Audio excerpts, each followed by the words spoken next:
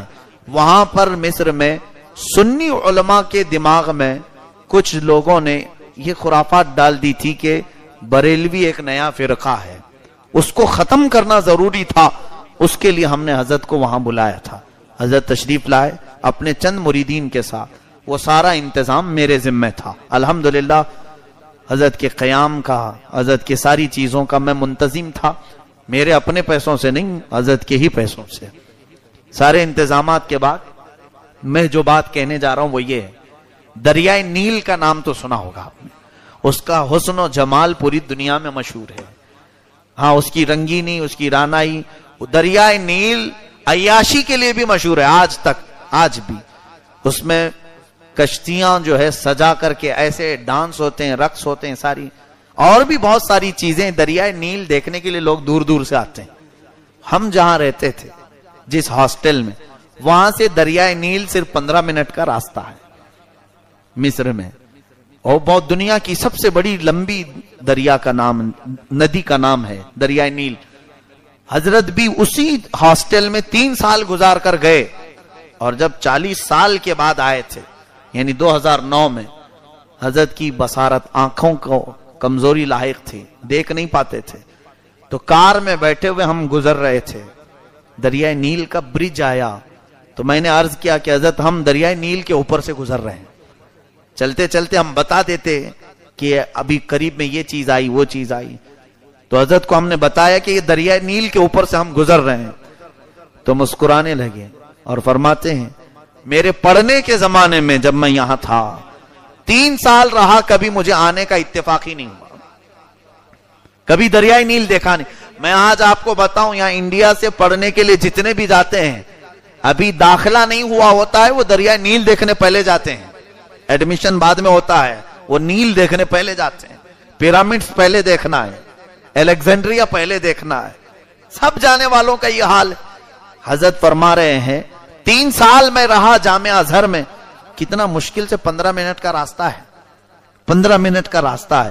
فرماتے کبھی میں دریائے نیل دیکھا ہی نہیں, اور اب 40 سال کے بعد آیا ہوں, تم لوگ اس کے اوپر سے گزار رہے ہو, اب میری آنکھیں ہی نہیں. یہ متقی کی زندگی ہوتی ہے جس کے سامنے دنیا کی خوبصورتی پھیکی ہے. حقیقت بات تو یہ ہے, جن نظروں میں جمال مصطفیٰ بسا ہو اسے دنیا کی خوبصورتی کبھی اپنی طرف دعوت دے ہی نہیں پائے گی. یہ ان بزرگوں کی زندگی. حضور تاج الشریعہ دام ظلہ العالی, آپ کا سایہ ہم سب پر ہمیشہ قائم و دائم رہے. آپ اپنے تقوی و طہارت کی زندگی کو جس طرح گزارتے رہے, ان کی پرسنل لائف میں نے دیکھا وظیفوں کا ٹائم الگ, لوگوں سے ملاقات کا ٹائم الگ, اپنی عبادتوں کا ٹائم الگ, پھر کتابیں لکھنے کا ٹائم الگ. آخری عمر تک آنکھیں جا چکی تھیں, دیکھ کے پڑھ نہیں سکتے تھے. اس زمانے میں آپ نے تقریباً 12 یا 14 کتابیں لکھی ہیں. کیسے؟ ان کے داماد بیٹھے ہوتے, میں بھی بیٹھا ہوں لکھنے میں, اور آج ان کے پوتے داماد مولانا عاشق صاحب میرے ساتھیوں میں سے. حضرت بولتے جاتے تھے, وہ لکھتے چلے جاتے تھے, لکھتے جاتے تھے. اس طرح کرتے ہوئے آنکھیں جانے کے بعد بھی تقریباً 12 کتابیں آپ نے لکھی. اعلیٰ حضرت کی ذات, اس وقت جو کتابیں اعلیٰ حضرت کی اردو میں تھی اس کو آپ نے عربی میں ٹرانسلیٹ کیا. بہت ساری کتابیں مصر پہنچی اور وہاں سے چھپ بھی گئی. اور آپ کو یہ بھی میں بتاؤں کہ مصر جب تشریف لائے تھے تو وہاں پر آپ کا جلال و جمال دیکھنے کے قابل تھا. علماء مصر جو جامعہ ازہر کے اساتذہ ہیں وہ جلدی کسی کو بھاؤ نہیں دیتے, دنیا کے بڑے علم والے سمجھے جاتے ہیں. جامعہ ازہر میں پڑھا رہے ہیں, وہ بہت اونچے لوگ ہوتے ہیں, وہ جلدی کسی کو ملنے نہیں آتے. لیکن حضور تاج الشریعہ جب مصر آئے تھے تقریباً 27 اساتذہ جامعہ ازہر کے ان سے ملنے کے لیے آئے تھے. مجھے یاد ہے جتنوں کو دعوت دی گئی تھی, اس کے علاوہ دوسرے یونیورسٹیوں کے سب ملائیں تو تقریباً 40 بڑے علماء ایک مجلس میں موجود تھے. حضرت عرب لوگوں کے بیچ میں بیٹھے ہوئے تھے, اور وہاں کیسا ہوتا ہے, ذمہ داری کی بات ہوتی ہے, بات کرے گا, اور وہ بھی ایک عجمی آدمی عرب میں بات کرے گا, عربی لوگوں کے درمیان. ہم ڈرے سے ہمیں ہماری زبان نہیں کھلتی تھی ان لوگوں کے سامنے، اور حضرت فصیح عربی میں آدھا گھنٹہ تک ان کے سامنے بیان کرتے رہے. 40 سال پہلے پڑھی ہوئی عربی مصر کی اس وقت تک ان کے ذہن میں، جب بولتے گئے وہ اساتذہ جو جامعہ ازہر کے وہ اش کرتے رہے. اس کے بعد مصر کا ایک طریقہ ہے، اب جیسے یہاں کیسے کوئی بھی آئے بیان کرے اور چلا جائے، وہاں مصر میں ایسا نہیں ہوتا. بیان کرنے کے بعد مقرر کو بیٹھاتے ہیں، بیٹھو جو بیان کیے نا اس میں کچھ سوالات ہیں، ہم سوال کریں گے آپ جواب دو. وہاں کا قانون ایسے ہی ہے، طریقہ ہے، کوئی بھی بول کے بھاگ نہیں سکتا. یہاں تو کچھ بھی بولو اور چلو جاؤ، لوگ سب سننے کو تیار ہیں. وہاں ایسا نہیں ہوتا، مقرر کو بٹھاتے ہیں، بیان ختم ہونے کے بعد اسے 15 منٹ یا آدھا گھنٹہ دینا پڑتا ہے.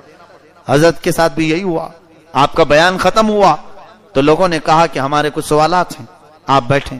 حضرت بیٹھے رہے، سوالات آتے رہے، فصیح عربی میں ہر ایک کا جواب دیتے رہے. اسی مجلس میں میں جانتا ہوں صومالیہ کے، افریقہ کے، حبشی جو سٹوڈنٹس وہاں پڑھتے تھے، کئی طلبہ جامعہ ازہر میں 60 ملکوں کے طلبہ اس مجلس میں حاضر تھے. انڈونیشیا کے، ملیشیا کے، یوکرین کے، انگلینڈ کے، بہت ساری جگہوں کے جو سٹوڈنٹ بیٹھے تھے، سبوں نے حضرت کے ہاتھ پر بیعت کی. اس وقت اس مجلس کے بعد وہاں پر بیعت لی اور حضرت سے کہا کہ آپ اپنی سند حدیث کی اجازت ہمیں عطا کریں. اس پوری مجلس میں علماء پر ایک ہی رعب طاری تھا. تب ہمیں دوسرے دن سے ہماری کالج کلیہ جس میں ہم پڑھتے تھے جانے میں فخر ہونے لگا. جب ہم داخل ہوتے تھے تو ہمارے ساتھی جو مصر کے تھے وہ سب کہتے تھے اچھا انڈین ہو. پہلے تو حقیر نظروں سے دیکھتے تھے، اس کو تو عربی آتی نہیں، لیکن حضرت کے آ کر جانے کے بعد فخر سے ہم جاتے تھے، ہاں ہم بھی اسی ہندوستان سے ہیں جہاں کے حضور اختر رضا صاحب ہیں. الحمدللہ ہمارا سر انہوں نے وہاں مصر میں بلند کیا تھا. ہمیں کبھی کبھار کلاس میں کھڑا کرتے تھے استاد اور لوگوں کو یہ بتاتے تھے، جانتے ہو یہ ہندوستان سے آئے ہیں جہاں سے حضور تاج الشریعہ آئے تھے، جن کی مجلس میں ہم بیٹھے تھے. ان کے آنے کا دورے کا پورا یعنی روداد مصر کے عربی اخباروں میں چھپی تھی یہ باتیں کہ اور انہوں نے کیا کہا. ہوتا ہی ہے، ہر کوئی فضیلت اپنی طرف پھیر لیتا ہے. حضور تاج الشریعہ کا یہ تو تقویٰ تھا اور ان کا خاندانی علم تھا، لیکن دوسرے دن اخبار میں، مصر کے اخبار میں ایک لمبا میٹر، ایک لمبا مضمون شائع ہوا، یعود الفضل الی الازہر، یعنی تاج الشریعہ کو جو فضیلت حاصل ہے انہوں نے یہ لکھا کہ یہ جامعہ ازہر سے پڑھے ہوئے ہیں. ہر کوئی چاہتا ہی ہے کہ ہمارے ہی ہیں. تو یہ پہلی مرتبہ دیکھنے کو ملا کہ ان لوگوں نے بھی کہا کہ ازہر کے طلبہ جامعہ ازہر سے پڑھے ہوئے ایسے لوگ بھی ہیں. تو دوسرے دن اس کے جو رئیس جامعۃ الازہر جو بڑے پرنسپل کے مقام پر ہوتے ہیں، 4 لاکھ سٹوڈنٹ ہیں جامعہ ازہر کے، تقریباً 4.5 لاکھ کے قریب طلبہ ہیں جامعہ ازہر میں جو پڑھتے ہیں. وہ ایک پورا شہر ہے، چھوٹا موٹا ایک مدرسہ نہیں، جامعہ ازہر ایک پورا شہر ہے. 105 ملکوں کے طلبہ وہاں رہتے ہیں، 105، اور 56 فیکلٹیز ہیں الگ الگ، جیسے یہاں سائنس، کامرس، آرٹس ایسے ہوتے ہیں، اس طرح کے 56 فیکلٹیز جامعہ ازہر کے اندر ہیں. اتنا بڑا ایک ادارہ، اس کے پرنسپل شیخ احمد طیب دوسرے دن حضرت کو اپنے دفتر میں دعوت دے کر بلائے. اس میں ہم بھی حاضر تھے. جب وہاں پر گئے تو حضرت کو وہ لینے کے لیے آئے، نیچے سے حضرت کو پکڑ کر کے لے گئے، بٹھائے، اور بات چیت کے بعد ہمیں یہ ایکسپیکٹیشن تھا بھی نہیں کہ مطلب یہاں یہ باہر سے آئے ہوئے لوگوں کا اتنا بڑا استقبال ہوتا ہے. حضرت کے ساتھ ہم کھڑے تھے تو وہی رئیس جامعۃ الازہر جو احمد طیب صاحب تھے، انہوں نے ایک ایوارڈ نکالا جس پہ لکھا ہوا تھا درع فخر الازہر، کہ ازہر کا جس پر فخر ہے وہ ہم اسے عطا کر رہے ہیں. یہاں پر بھی بات ان کے ازہر کی آتی ہے، جامعہ ازہر کی، یعنی حضرت کو انہوں نے تھمایا، وہ ایک بہت بڑا شیلڈ ہے، حضرت کو دیا. ہمارے یہ پلان میں بھی نہیں تھا اور سوچا بھی نہیں تھا کہ یہ ملے گا. حضور تاج الشریعہ نے اسے قبول کیا اور ہمارے ہاتھ میں دے دیا. رکھو اس کو. کار کی ڈکی میں رکھ کر لائے تھے، مجھے یاد ہے، کار کی پیچھے کی ڈکی میں اس کو رکھوایا حضرت نے، رکھو. اور یہاں آنے کے بعد پتا چلا کہ اس کی اہمیت کیا ہے. حضرت کے پاس ایسی دنیا کی بہت ساری سندیں، القابات آئے آپ نے کبھی اس کی طرف توجہ نہیں فرمائی. حضرت کو جب یہ بتایا گیا کہ حضرت یہ بہت بڑی چیز ہے, آج تک ہندوستان میں کسی کو یہ نہیں دیا گیا, اور سنا ہے پاکستان کے ایک عالم کو بہت برسوں پہلے دیا گیا تھا. حضرت سب سنتے رہے. شام میں اپنے قیام گاہ پر بیٹھے تھے اور طلبہ بھی موجود تھے, تب کہنے لگے سب صحیح ہے, انہوں نے بڑی چیز دی ہے, لیکن کیا ہی اچھا ہوتا کہ میرے نبی کے دربار سے مل جاتا. یہ ہوتی ہے ایک متقی کی زندگی کہ ان کی آس لگی ہوتی ہے دربار رسالت سے, دنیا سے ان کی توقع نہیں ہوتی, بارگاہ رسالت. یہ کہنے لگے کیا ہی اچھا ہوتا کہ بارگاہ نبی سے کچھ مل جاتا. عزیزان گرامی, اسی لیے تو کہتے ہیں ان کے آستانے پر میرا دم نکل جاتا اور ان کی خاک میں میں مل جاتا. یہ حضرت کے اشعار ہیں. وہ ہمیشہ اس بات کی تمنا کرتے تھے, اور ان کی زندگی کہنے کے لیے بہت ساری چیزیں. حق گوئی کا عالم یہ تھا, حق بیان کرنے کا, کبھی کسی کی رعایت نہیں کی, کبھی کسی کی نہیں. غوث پاک رضی اللہ تعالیٰ عنہ کے سجادہ نشین تھے, وہ ہمارے سر آنکھوں پر غوث پاک کی اولاد میں سے, لیکن وہاں کے طور طریقوں کے اعتبار سے وہ ٹائی سوٹ بوٹ میں آئے ہوئے تھے. وہ آئے تھے, حضرت نے دیکھا, اور ٹائی کے خلاف تھے حضرت. ٹائی یہ یہود و نصارہ کا شعار ہے, ان کے چہرے پر داڑھی بھی نہیں تھی. تو آپ ادب بھی غوث پاک کے دربار کا ملحوظ رکھتے ہیں. کیسے کہتے ہیں؟ آ کر کے مصافحہ کیا اور ان سے مل کر کے صرف اتنا کہتے ہیں کہ آپ نے جو یہ لباس پہنا ہے یہ آپ کے گھر کا نہیں لگتا, آپ کے باپ داداؤں کا نہیں لگتا. اتنا ہی کہا. کتنی بہترین اصلاح ہے. ظاہر سی بات ہے ہمارے گھر کی بات کر رہے ہیں, اور انہوں نے یہ کہا ہے. آج ان کے گھرانے سے بھی تعزیت کا ایک خط آیا ہوا ہے, خط آیا ہوا. انہوں نے اپنے زندگی میں کہا کہ ان کے اصلاح کرنے کا طریقہ کتنا اچھا ہے. یہ نہیں کہا کہ یہ چیز حرام ہے آپ پہن رہے ہیں, یہ چیز ناجائز ہے. یوں کہا کہ یہ آپ کے گھرانے کا لباس نہیں لگتا. غوث پاک کے گھرانے سے ہوا اور آپ کے گھرانے کا لباس ایسا نہیں لگتا. یہ اصلاح کا طریقہ تھا. اور اسی طرح سے مصر میں ایک بہت بڑے محدث شیخ احمد یسری رشدی, وہ جامعہ ازہر میں بخاری پڑھاتے ہیں, وہ ڈاکٹر بھی ہیں ہڈیوں کے اور بخاری شریف کے عالم ہیں, حافظ ہیں. وہ حضرت سے ملنے کے لیے آئے تھے. وہاں رواج کیسا ہے, وہاں پر سوٹ بوٹ میں رہتے ہیں علماء. ایک پتہ نہیں کیسا وہاں رواج چل پڑا, تو وہ بھی ٹائی پہن کر کے حضرت سے ملنے کے لیے آئے تھے. حضرت نے اپنے بغل میں بٹھایا. ان کے مرید نے, حضرت کے مرید نے کان میں کہا کہ حضرت یہ جو آئے ہیں محدث بخاری کے استاد ہیں جامعہ ازہر کے, لیکن ٹائی پہن کے آئے. حضرت نے کہا لا حول ولا قوت الا باللہ. اور اس کے بعد ان کے کان میں صرف اتنا کہا کہ یہ ٹائی یہود و نصارہ کا طریقہ ہے, اس پر میں نے ایک کتاب لکھی ہے. تو کتاب کا حوالہ آپ نے پیش کیا. تو وہ جو محدث تھے ابھی وہ باحیات ہیں, ہزاروں شاگرد ہیں ان کے. انہوں نے ٹائی پہلے یوں کی اور کندھے پہ یوں ڈال دیا پیچھے, اور اس کے بعد پھر بیٹھے رہے. اور حضرت سے کہا میں نے پیچھے ڈال دیا ہے, ٹائی لٹک نہیں رہی, ابھی گلے میں بندھی ہوئی تھی, پیچھے ڈال دیا ہے. حضرت نے فرمایا پیچھے نہیں گلے سے نکال لی تھی. اس وقت تک یہ نہیں کہ ایک بہت بڑے عالم دین آئے, انہوں نے یوں اپنی ٹائی نکالا. یہ ہمارے سامنے کی بات ہے. اور فرماتے ہیں اگرچہ میری تحقیق الگ تھی, میں اس کو یہود و نصارہ کی شعار نہیں سمجھتا تھا, لیکن شیخ اعظم کے احترام میں نے اس کو ہمیشہ کے لیے نکالا.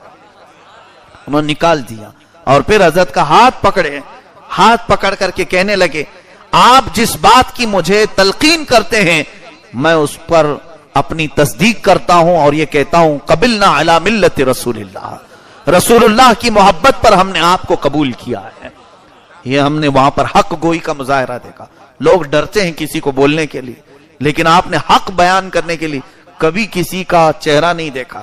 دوسروں کی بات تو چھوڑو, ان کے خاندان میں سے بھی اگر کوئی ذرا برابر مسلک اعلی حضرت سے ہٹا تو آپ نے اس کے خلاف بھی اپنی زبان بھی کھولی, قلم بھی. ان کے خاندان میں ایک صاحب ایسے بھی نکلے جو اتحاد ملت بنائے ہیں, دیوبندیوں سے وہابیوں سے. اعلی حضرت کا خون ہو ہی نہیں سکتا اس طرح سے کرے.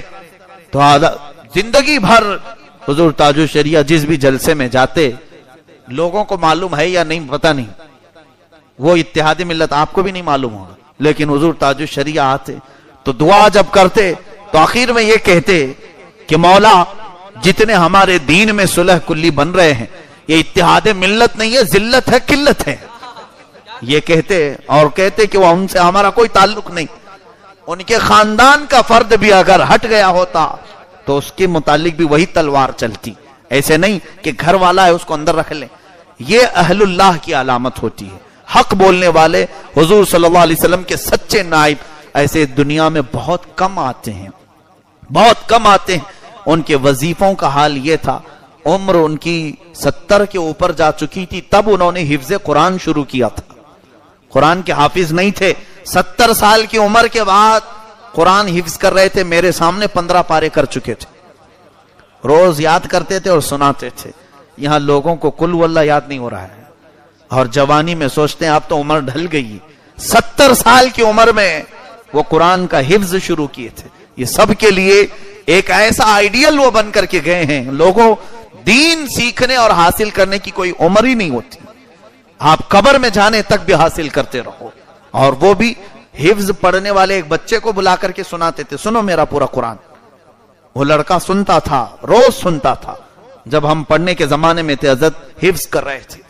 یہ 70 سال کے بعد لوگ سوچیں گے اب شرم ہے. کس بات کی شرم ہے؟ دین سیکھنے کے لیے.